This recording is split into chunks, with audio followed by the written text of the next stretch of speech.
তারা সকালে আধা ঘন্টার উপরে ডোল বাজনা নিয়ে আমাদের এখানে অনেক চিল্লাফাল্লা করছে, আমরা কিছু বলি নাই। কিন্তু আমাদের পরীক্ষার সামনে আমরা মোতালা করতেছি কিতাব, তা সত্ত্বে তারা খারাপ অঙ্গিভঙ্গি দেখেছে আমাদের মাদ্রাসা থেকে, তাও আমরা কিছু বলি নাই। এরপরে তারা আল্লামা শাহ আহমদ শফি, জোনায়েদ বাবুনগর, ওদের মাকবারার উপর তারা ইট পাটকেল নিক্ষেপ করেছে।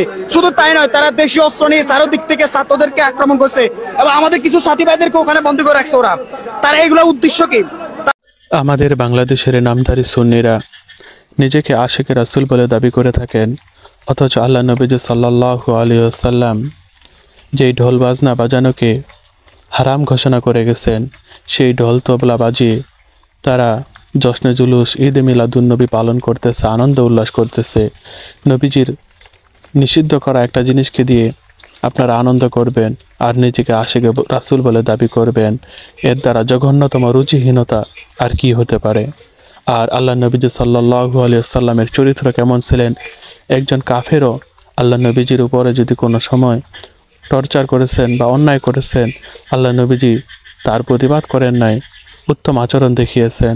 আর আপনারা এরকমভাবে হাটহাজারী মাদ্রাসার উপরে নিরীহ ছাত্রদের উপর অস্ত্র শস্ত্র নিয়ে হামলা করতেছেন।